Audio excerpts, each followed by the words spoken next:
Hello, hello, hello. Welcome back to another episode of Happiness and Purpose, the podcast. My name is Laura Rodriguez, and I am here to talk about another episode. Of course, I already said that. Another another topic. And this episode is going to be more of a continuation of what we spoke about last week and in the last episode. Um, in the last episode, I spoke about mindfulness, what it is, how my experience about mindfulness and the benefits from it. And you can go back to that episode if you like, if you didn't listen to that. So this can be more of a like a feed from that episode. So yeah, I recommend you to go back to that episode and then come back to this so you can understand everything and what I explained in that last episode. So, with that being said, I want to start. I took notes again just in case, guys, because oh my God, I can ramble and I can go on and on and on and on for days. So, I think I need a timer, which is right here, and I need a like notes because otherwise it won't happen. So we're going to talk about today we're going to talk about some of the exercises that you can do to practice mindfulness. And that's really, really important because I already explained to you the benefits from it. And it's no lie, like research says it, history. Mindfulness has happened and it's been in the existence for ages, millennials. I don't know what comes after millennials, but whatever, like millions of years. I don't know, thousands of years.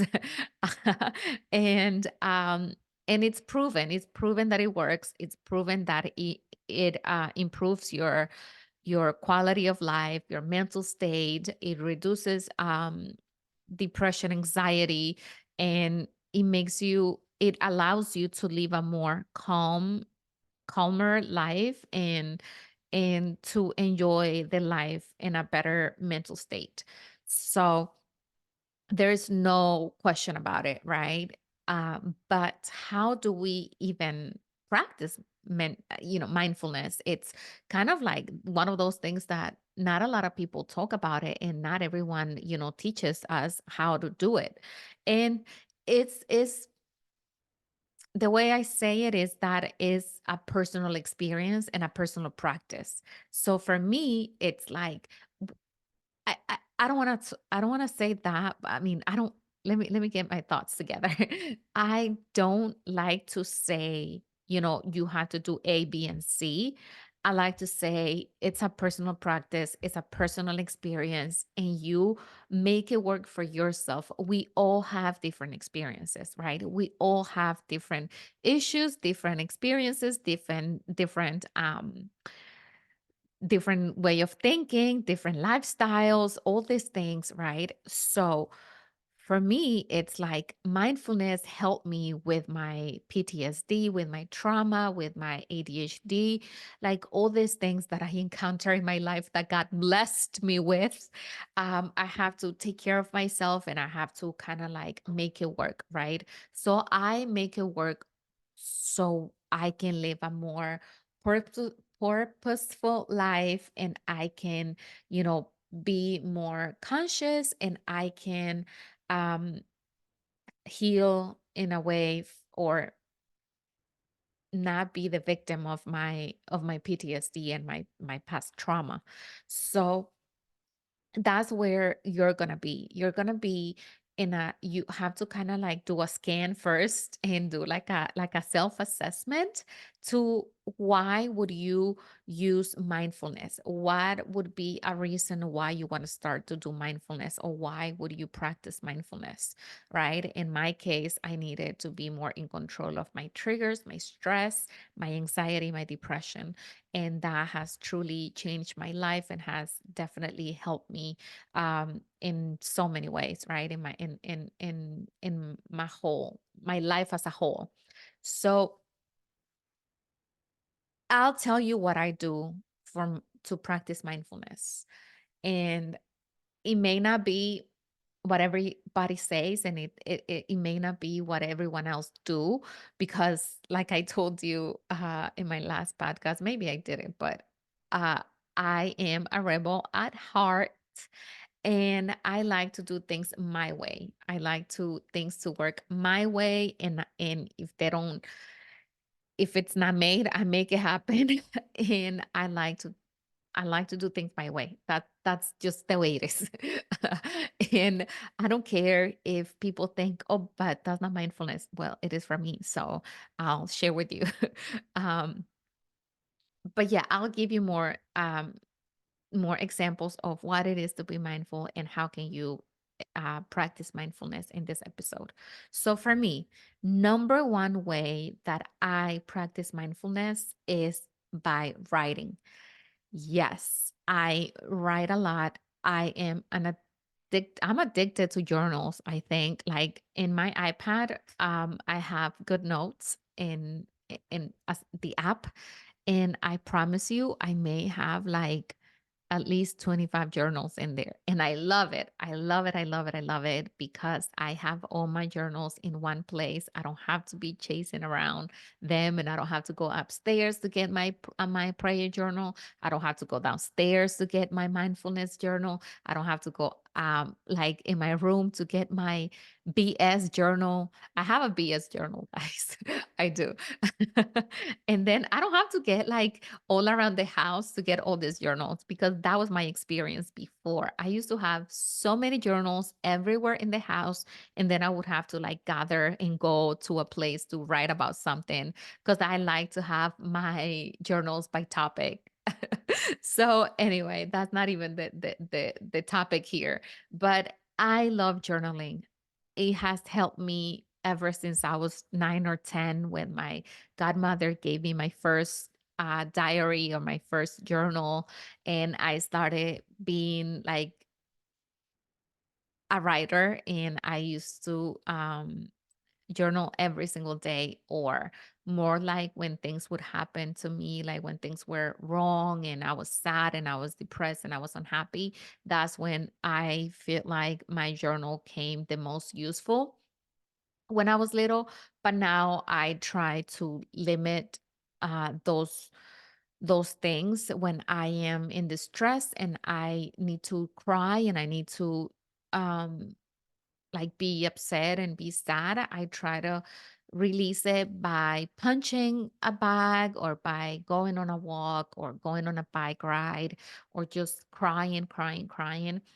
But I do have a BS journal where I write whenever I feel like, oh my God, I need to let it go. I need to let it out. And I can't trust anyone, or I don't vomit. I don't want to vomit it on anyone. So I just write it down. But most of the time I try to like cry, go outside for a walk or on a bike ride, or punch my I have a swimming noodle in my garage that I can like swing and punch and hit things and not break anything. So that's the way I release it now. Why? Because the sadness, anger, and all of that is in store in our nervous system and in our bodies. So it's really good to release it through the body. By writing about it, you release some of the stress and some of the tensions that you have. But I feel like I don't want to give it too much of my of my happiness, of my moments where I love to write. My To me, writing, it's like my connection with my inner spirit, with my inner child. And I love those moments where I get to come to this desk and I get a tea and I write, and I either use my iPad or I use my regular journals and things like that. I just love those moments. And I feel like I don't want to do that when I am sad and when I am upset and I want to cry. I feel like I want to have those kind of things for releasing more, like the anger, more with the noodle, or just doing something else, but not my favorite thing. I don't want to, relate that. So that's one of the things that I do. That's the main thing that I do to practice mindfulness um, is writing. The second thing that works for me is praying. And praying, yes, to me is mindfulness. A lot of people think it's just a religion, or it could be like a form of meditation. But mindfulness, it is a form of meditation too. So for me, it works and I like it. And I love when I go up in my closet. I have a closet upstairs that I have converted it into a prayer room, and I have a whole bunch of books there. I have a lot of spirituality books and praying books and diaries and journals and card decks and deck. What are those? Like card decks, I think they're called, or deck cards. I don't know. Anyway, and I have a lot of stuff there, like a lot of tools that I can use so I can practice my mindfulness and my spiritual practice and my praying. So that's another way that I experience mindfulness, and you can too. You can go and write on your journal, or pray to God or to the universe, and you can practice mindfulness that way. Another way that you can practice mindfulness is by mindful breathing. So whenever you are outside, or for me it happens when I'm in yoga, like I'm more connected to the breathing than anywhere else. I have to be honest, I don't practice a lot of mindful breathing. I don't know why, it just doesn't happen for me. But when I go to yoga, I feel like I want to do all the poses so good that I stay so focused on my breathing. I When I move to a pose, I breathe in.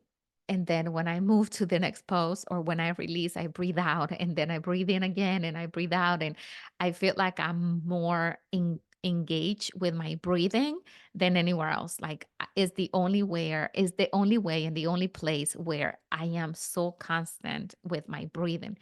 Breathing in, breathing out, breathing in, breathing out, and then going with the flow and going with the pose, right? For example, if you do that downward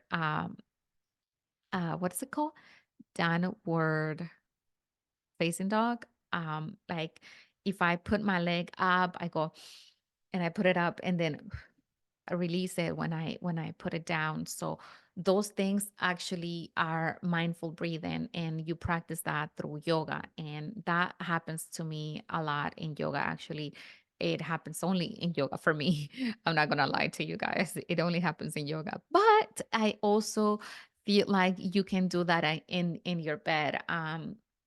You can, like, I've seen people, I don't do it, but I've seen people like hold a crystal in their hearts, and then put one hand in your heart, and then another hand in your stomach or your lower abdomen, and then breathe in, feel your belly like inflates, and as you breathe in, and then come, come down or come in as you breathe out, and things like that. So I think that's really cool. I just don't do it, don't practice it. But if that works for you, if you don't like yoga, you don't practice yoga, but you like to practice breathing, then that's a really good idea. Then there are a lot of ways of breathing too that you can learn. But that's another topic for another day.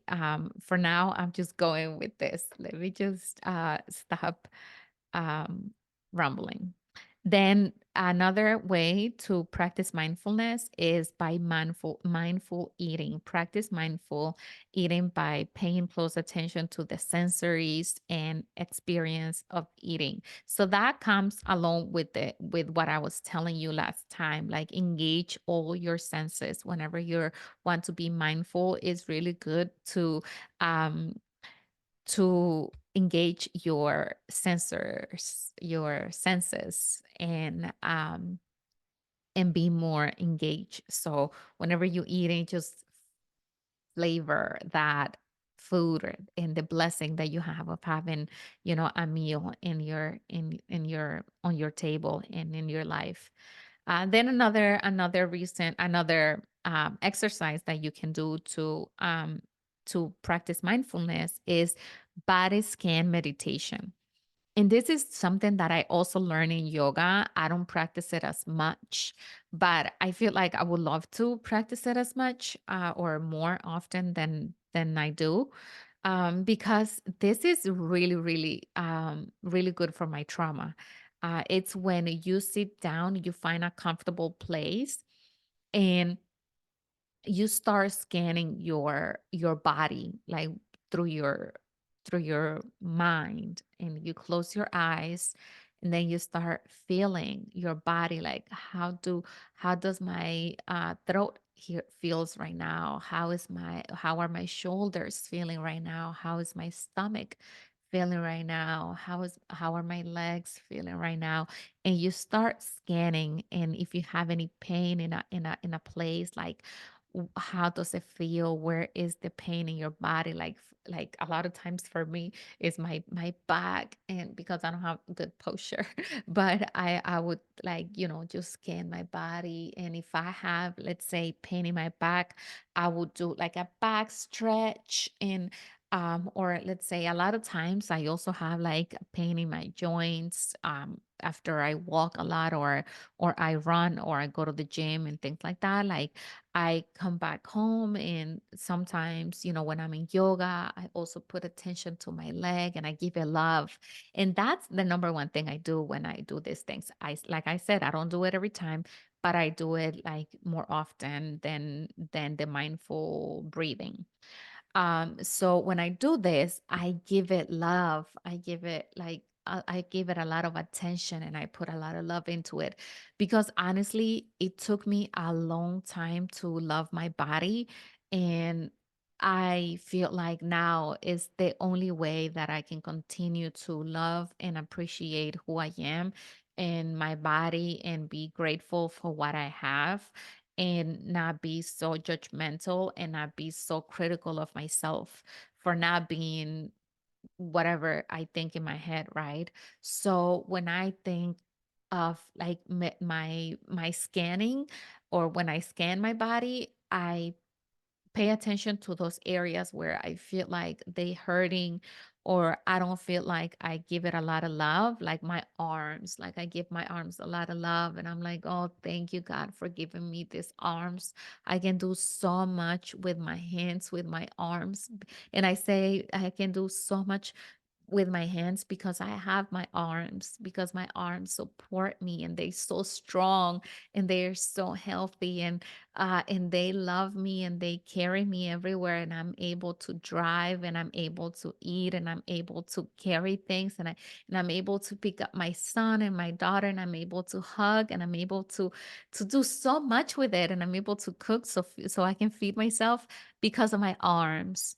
And I do all of that. I do all of that in with for my body, because it helps it helps me to appreciate myself, because honestly, guys, I'm not really, look at my arms. Like, they are not defined. I have fat right here in the back. Like, they're not the most beautiful arms in the world, and they never gonna be like a Barbie arm. So I have to learn to appreciate them, even though if they're not like shaped in any form, if they're not like super thin and skinny bones and stuff like that, they still carry me. They still help me hug my kids, hug my friends and my husband and my family. And they help me cook for myself so I can feed myself. They help me do so much, right? Like, I'm going on and on and on, but it's true. That's what scanning your body helps you with, and being mindful and doing this scanning meditation help you with. And also, whenever you put attention to your body, and you feel the pain, or you feel like a sensation or anything that is storing in any part of your body, you release that too. You learn to heal your body and heal yourself by giving it a lot of love. Then another way is by, and I'm almost gotta go now, but another way to practice mindfulness is by walking. Take a break from your daily routine to engage into mindfulness, and walking outside, breathing the fresh air, just being with yourself, loving yourself, and just enjoying the moment. Just looking up to the sky, look at the birds, look at the butterflies flying around, even the mosquitoes sometimes sometimes you kind of like enjoy. When I go on bike rides, I usually there are a lot of mosquitoes in the park, and I go through them, and I'm like, oh, thank you, mosquitoes, for being here, for keeping this earth alive. I don't even know what mosquitoes are good for, but I give them thanks because why not? I am trying to be mindful and be great and be grateful, right? Another way that I also practice every single day, every single night, and every moment of my day, I try to at least, is to be grateful, to have gratitude in my heart, to know that, gotta go, to know that, that everything happens because the universe let it happen that way. And we have so much to be grateful for. Ever, I swear to you guys, I'm not lying, ever since I started doing gratitude journals and being more grateful about my life and everything in it, even the things that don't go right, even the things that I hate, even the things that I don't like, even those things I'm grateful for. And trust me, my life has changed so much. So for me, I gotta go with this, but for me, the most important exercises to practice mindfulness is writing a journal, being grateful, and then giving love to myself by scanning my body. So I'm going to leave you with that. Hopefully, one of these exercises can help you also practice mindfulness and for you to be connected with yourself, for you to be happy, more calm, and release the stress and anxiety and all of that. I love you guys so much, and I will see you guys on my next episode. I am super happy because I'm being very productive. I don't have the nicest background, I don't have the best camera, but I have a good microphone. And I am gonna make it work. I promise you, I'm gonna give you guys a better background soon and a better quality of video soon too. Mwah, mwah, mwah, mwah, mwah. I love you guys, and I'll see you soon. And I forgot, if you like this podcast and you want to hear more, please follow, subscribe to it in my channel too on YouTube. And you guys can find me on my website is laurarats.com. And you guys can, if you're interested in journaling, I have a lot of journals there that you can purchase, and you can download them, print them out, use them however you want. And also, you can find me on Instagram at Laura Rad Oficial. Mwah, mwah. I wish I can just like hug you and kiss you, but I can't. But just imagine me like hugging you and kissing you. Okay. Bye.